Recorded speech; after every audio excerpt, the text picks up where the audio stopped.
हाँ जी, नमस्कार जी। आपका इंडियन ज्योग्राफी के सेशन में आप लोगों को घणों घणों स्वागत है।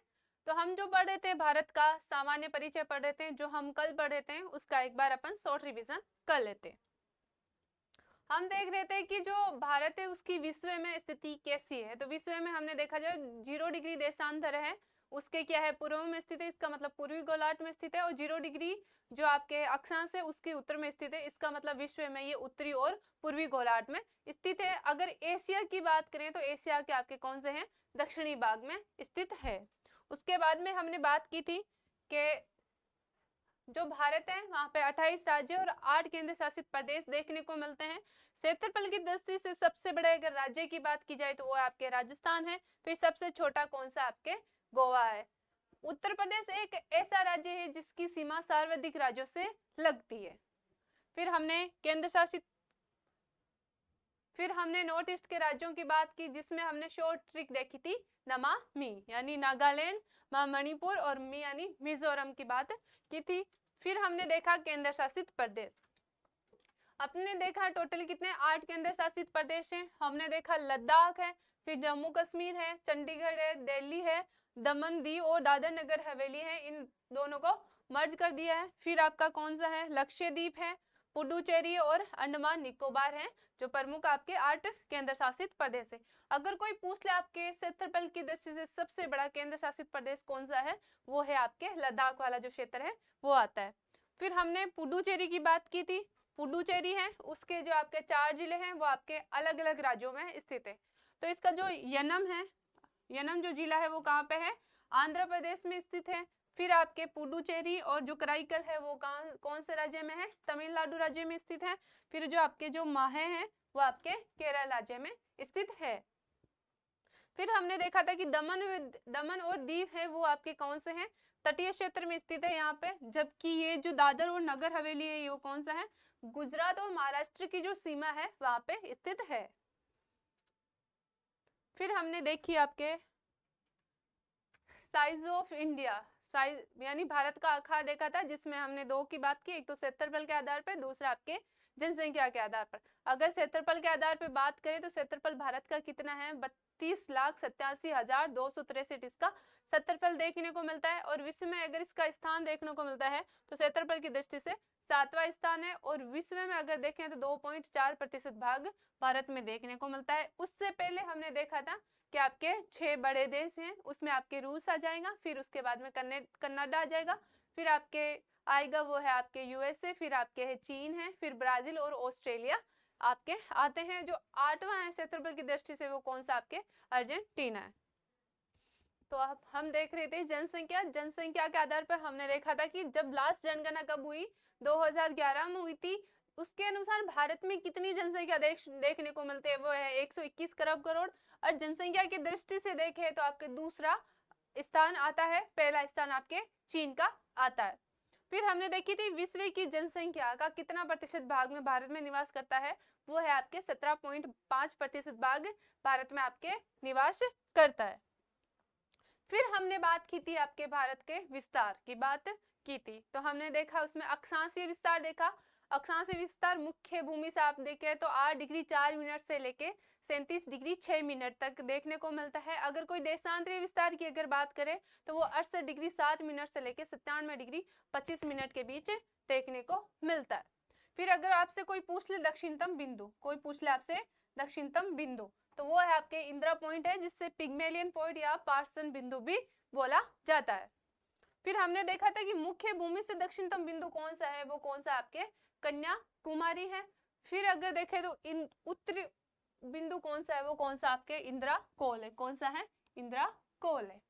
कोई आपसे पूछ ले कि पूरा पश्चिमी बिंदु कौन सा है, वो कौन सा है, गुजरात का गुहिर मोती, गुहुर मोती। फिर अगर कोई पूछ ले आपसे पूर्वीतम बिंदु कौन सा है, वो कौन सा है, किवित है, जो अरुणाचल प्रदेश में स्थित है।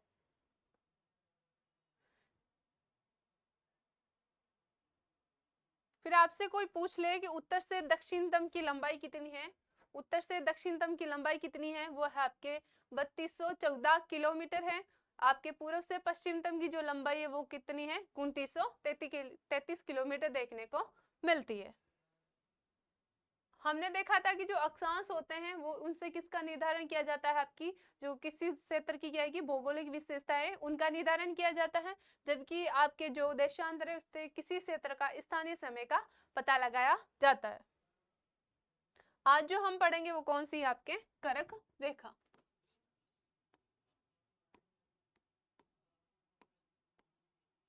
कर्क रेखा ये आपके 23.5 डिग्री उत्तरी अक्षांश है, 23.5 डिग्री उत्तरी अक्षांश है। तो ये लगभग भारत के आपके मध्य से होके गुजरती है, ये लगभग आपके भारत के मध्य से होकर गुजरती है। ये भारत को 2 भागों में बांटती है। जो दक्षिणी भाग है वो उष्ण कटिबंध में क्षेत्र में स्थित है, जबकि आपके जो उत्तरी भाग है वो आपके शीतोष्ण कटिबंध क्षेत्र में स्थित है। तो जो ये क्षेत्र है उष्ण कटिबंध क्षेत्र में स्थित है।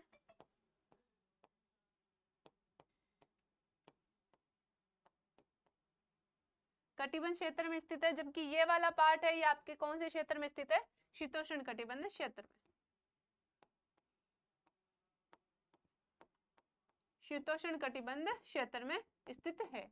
तो आपको अगर कोई पूछ ले कि ये जो कर्क रेखा है ये आपके कौन कौन से राज्यों से होकर गुजरती है, तो जो आपके कर्क रेखा है ये आपके एक तो आपके गुजरात राज्य से होकर गुजरती है, फिर थोड़ा सा आपके राजस्थान वाला पार्ट है उसको भी टच यानी राजस्थान से भी गुजरती है, फिर एमपी वाले भाग से गुजरती है। अगला जो राज्य है वो कौन सा आपके छत्तीसगढ़ है, झारखंड से गुजरती है, वेस्ट बंगाल से गुजरती है, और आपके त्रिपुरा और मिजोरम से होके गुजरती है, त्रिपुरा व मिजोरम और मिजोरम से होके गुजरती, त्रिपुरा और मिजोरम से होके गुजरती है। अब इन राज्यों की अगर कोई आपसे शॉर्ट ट्रिक पूछ ले तो वो है आपके मित्र पर गमछा झार, मित्र पर गमछा झार।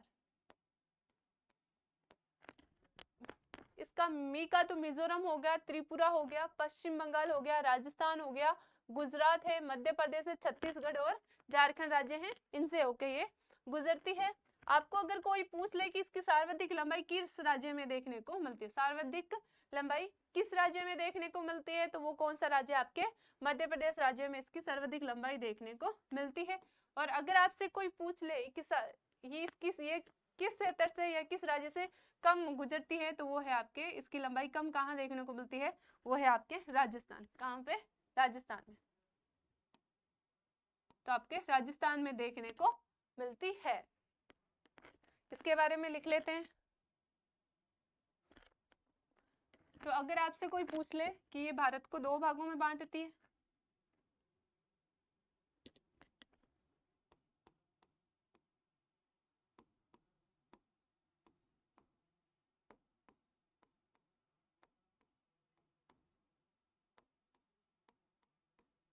दो भागों में बांटती है,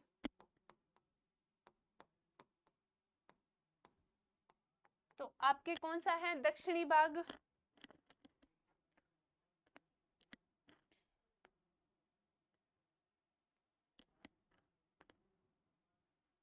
जो उत्तरी भाग है वो कौन से कटिबंध में है, शीतोष्ण कटिबंध में स्थित है,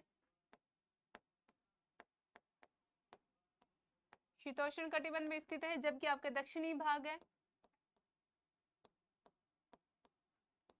ये कौन से कटिबंध में स्थित है, तो ये आपके उष्ण कटिबंध में स्थित है, उष्ण कटिबंध में स्थित है, उष्ण कटिबंध में स्थित है। अगर कोई पूछ ले कि किन राज्यों से होके गुजरती है, कोई आपको राज्यों का नाम पूछ ले,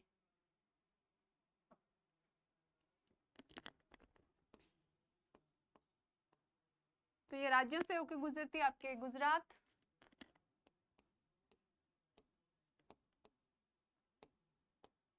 गुजरात से गुजरती है, राजस्थान से,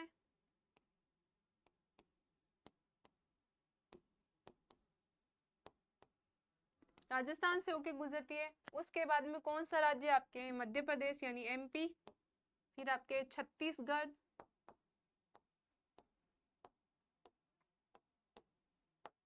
छत्तीसगढ़। उसके बाद अगर कोई पूछ ले छत्तीसगढ़ के बाद में आपके झारखंड से होके गुजरती है, झारखंड से होके गुजरती है। अगला जो राज्य है वो कौन सा आपके वेस्ट बंगाल यानी पश्चिम बंगाल, और फिर आपके त्रिपुरा, त्रिपुरा और मिजोरम से होके गुजरती। अगर कोई पूछ ले आपसे कि सर्वाधिक इसकी लंबाई किस राज्य में देखने को मिलती है, तो अगर सर्वाधिक लंबाई की बात करें, सर्वाधिक लंबाई की बात करें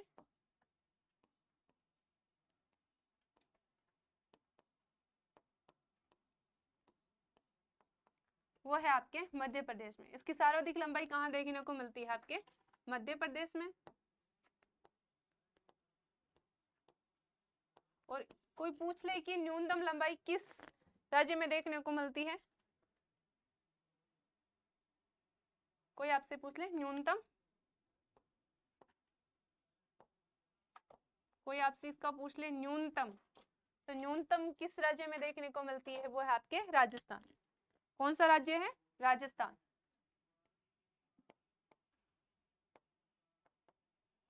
राजस्थान में देखने को मिलती है। और हमने शॉर्ट ट्रिक देख ली, मैं इधर लिख देती हूँ कोष्टक में आपके शॉर्ट ट्रिक।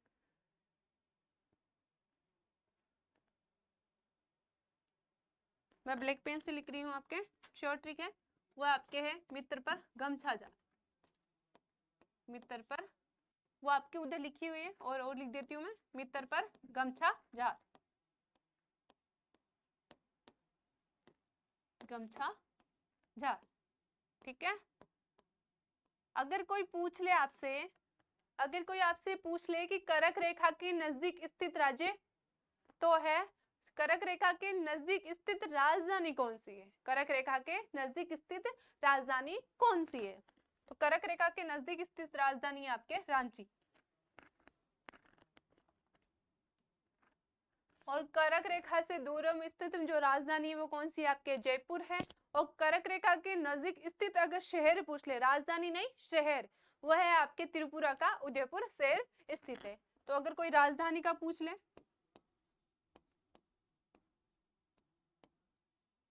राजधानी का पूछ ले जो कौन सी है आपके समीपस्थ,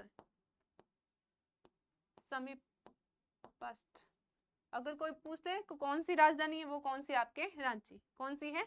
रांची। और अगर कोई पूछ ले कि दूरस्थम स्थित राजधानी कौन सी है, वो है आपके जयपुर।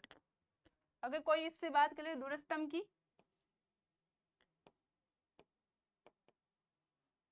अगर कोई पूछ ले दूरस्थम की, तो वो कौन सी है आपके जयपुर। कौन सी है? जयपुर।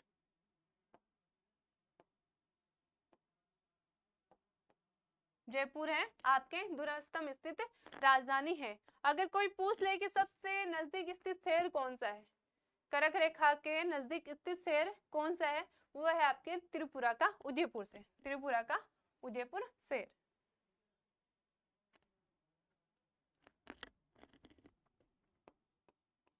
तो आपको कोई पूछ ले कि नजदीक स्थित शहर, कर्क रेखा के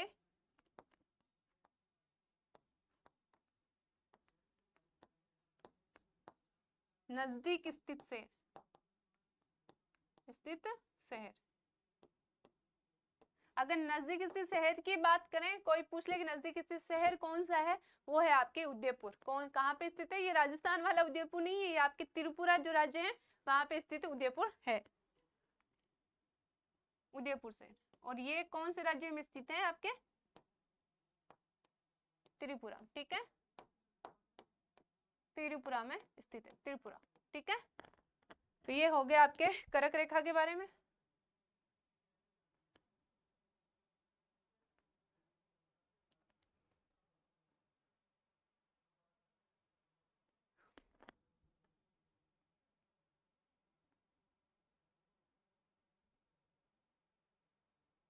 तो ये हो गया आपके, इतनी बातें हैं जो आपको ध्यान रखनी है।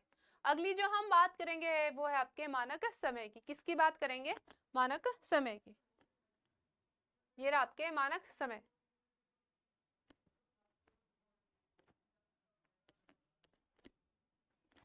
कौन सा आपके मानक समय?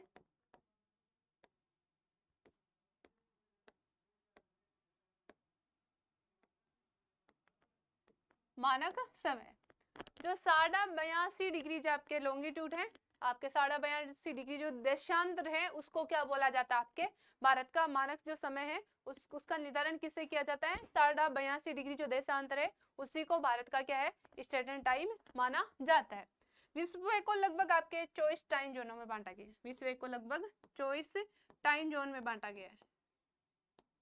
और एक टाइम जोन कितने का है? जो एक टाइम जोन है वो कितने का है? 15 डिग्री देशांतर का है। 15 डिग्री देशांतर का है। इस 15 डिग्री देशांतर को पार करने में पृथ्वी को कितना समय लगता है? वो है आपके लगभग 1 घंटे का समय लगता है। 1 घंटे का समय लगता है पृथ्वी को 15 डिग्री देशांतरों को पार करने में। 24 टाइम जोन में बांटा गया है। एक टाइम जोन कितने का है? एक टाइम जोन कितने का है? 15 डिग्री देशांतरों का है। 15 डिग्री देशांतरों को पार करने में कितना समय लगता है पृथ्वी को? वो है आपके 1 घंटे का समय लगता है। तो भारत में अपन ने देखा था कि कितने डिग्री देशांतरों में फैला हुआ है, तो ये आपके 30 डिग्री देशांतरों में फैला। इसका मतलब कितने हैं? भारत में 2 देशांतर मंडल है। कितने हैं? एक कितने का होता है? 15 डिग्री का होता है, तो 30 का हो गया। तो भारत कितने डिग्री देशांतर हो गए? भारत में 2 टाइम जोन हो गए। भारत में 2 टाइम जोन है। एक टाइम जोन कितने का है? 15 डिग्री का है। तो 2 टाइम जोन यानी 30 डिग्री देखने को मिलता है। तो भारत में 2 टाइम जोन देखने को मिलते हैं। लेकिन भारत उस टाइम आजाद हुआ था, तो भारत के सामने क्या है कि अगर 2 टाइम जोन में अगर डिवाइड कर देते तो हमारे सामने बहुत सारी समस्याएं हो जाती। तो उस पर ध्यान ना देके हम अपने आर्थिक विकास पर हम अधिक ध्यान देने लग गए थे। इस समस्या को सुलझाने के लिए क्या होता? इस समस्या को सुलझाने के लिए क्या होता था कि इन 68 और 97 के बीच में ऐसी कोई देशांत रेखा चुनी जाए जो लगभग दोनों को 15-15, इसको भी 15 में बांटता हो और इसको भी 15 में बांटता हो। तो 82.82 डिग्री जो है उसको चुना गया। 82.82 डिग्री जो देशांतर है इसको चुना गया, जो लगभग इन दोनों को बराबर भागों में बांटती। इसकी शुरुआत यहाँ से है, इलाहाबाद से होकर गुजरती है। इलाहाबाद से होके गुजरती है। इलाहाबाद के समीप से होके ये गुजरती है। 82.82 डिग्री है, जो ग्रीनविच का जो टाइम है ना, ग्रीनविच टाइम, उससे कितना है? अब 5.5 घंटे आगे। कितना है? 5.5 घंटे आगे। जो हमारी टाइम घड़ी है ना, वो वहां पे अगर जितने बज रहेंगे हमारी जो घड़ी है उससे 5.5 घंटे आगे ही रहेगी। ठीक है, तो ये बात आपको ध्यान रखनी है। तो आपको ये है कि 82 डिग्री है, ये भारत के किन किन राज्यों से होके गुजरती है? तो एक तो आपके किससे? यूपी से होके गुजरती है। किससे होके गुजरती है? यूपी से होकर गुजरती है। फिर आपके मध्य प्रदेश से थोड़ा सा भाग टच करती है। फिर आपके छत्तीसगढ़ से होकर गुजरती है। फिर आपके ओडिशा से गुजरती है। और फिर आपके आंध्र प्रदेश। यानी कौन कौन से राज्य से गुजरती है? उत्तर प्रदेश, मध्य प्रदेश, छत्तीसगढ़, उड़ीसा और कहां से? आंध्र प्रदेश से होके गुजरती है। अब इनके बारे में लिख लेते हैं। फिर आपको ध्यान रखना है कि एक बिंदु ऐसा भी आता है जहां से कर्क रेखा और ये 82.82 डिग्री है एक दूसरे को काटती है। तो वो है आपके छत्तीसगढ़ में स्थित कोरैया जिला है, वहां पे ये दोनों रेखाएं एक दूसरे को काटती है।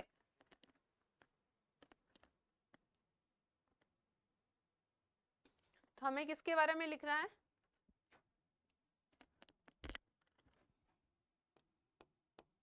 82.82 डिग्री। तो भारत का ये स्थानीय समय माना जाता है। ठीक है, तो ये आपके कहाँ कहाँ से हैं? तो ये आपके पहले हैं कि आपके उत्तर प्रदेश के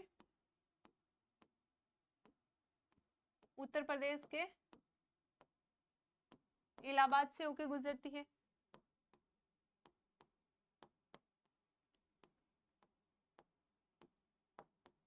ये आपके उत्तर प्रदेश के इलाहाबाद से होकर गुजरती है। उत्तर प्रदेश के इलाहाबाद से होके गुजरती है।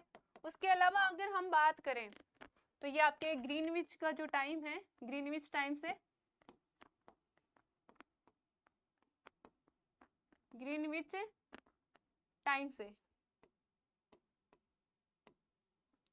कितना आगे है? वो है आपके 5.5 घंटे। कितना है? 5.5 घंटे। 5 घंटा 30 मिनट, 5.5 घंटे क्या है, हम हमारी घड़ी आगे चलती है। ठीक है, फिर अगर वहां पे अगर हम बात करें ये किन राज्यों से होके गुजरती है, अगर कोई आपसे राज्य पूछ ले तो अगर राज्य पूछ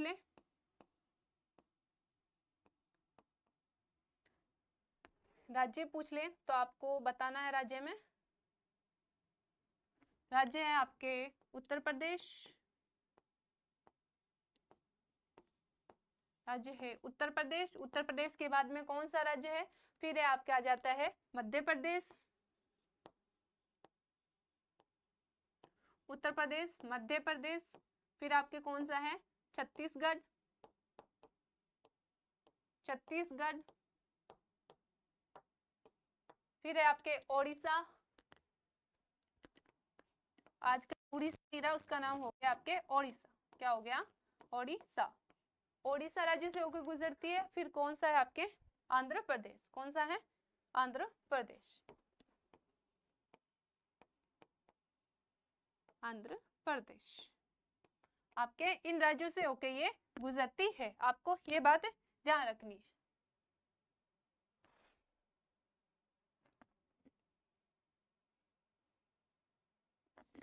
तो ये आपको बात ध्यान रखनी है। अगली जो बात है वो कौन सी है कि जो करक रेखा जो आपके ये मानक समय जो रेखा है एक दूसरे को कहाँ काटती है, तो आपको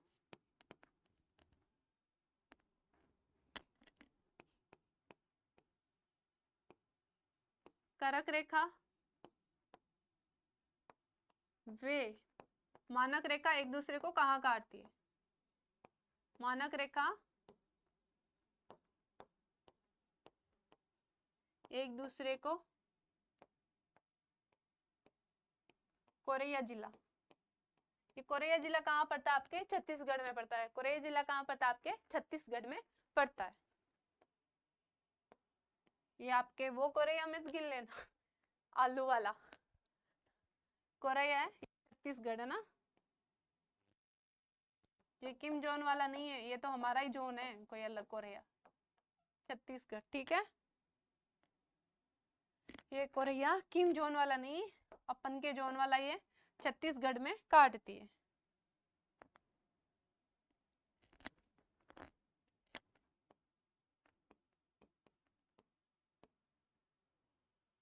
छत्तीसगढ़ में एक दूसरे को कोरैया जिला में काटती है। ठीक है, आपको ये चार बातें ध्यान रखनी है। कौन कौन सी है, एक तो किस क्षेत्र से होकर गुजरती है, आपकी इलाहाबाद से होकर गुजरती है, ग्रीनविच के 5.5 घंटे आगे। ग्रीनविच में जितने बजे रहेंगे उससे 5.5 घंटे हम आगे ही मिलेंगे, हम तो हर चीज में आगे है, तो भाई टाइम में कैसे रह सकते। फिर आपके अगर राज्य की बात करें तो उत्तर प्रदेश है, मध्य प्रदेश है, छत्तीसगढ़ है, ओडिशा है, आंध्र प्रदेश में देखने को मिलती है। करक रेखा व मानक रेखा एक दूसरे को कोरैया जिले में एक दूसरे को काटती है। ठीक है, तो ये इतनी बातें आपको ध्यान रखनी थी।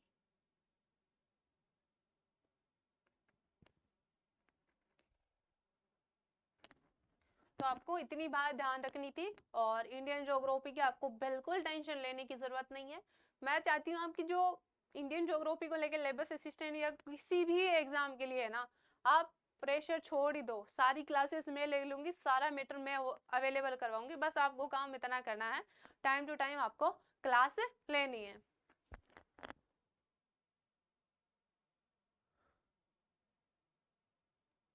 तो आज हम इतना ही करेंगे, अगर ज़्यादा हो गया तो आप लोगों पे प्रेशर आ जाएगा।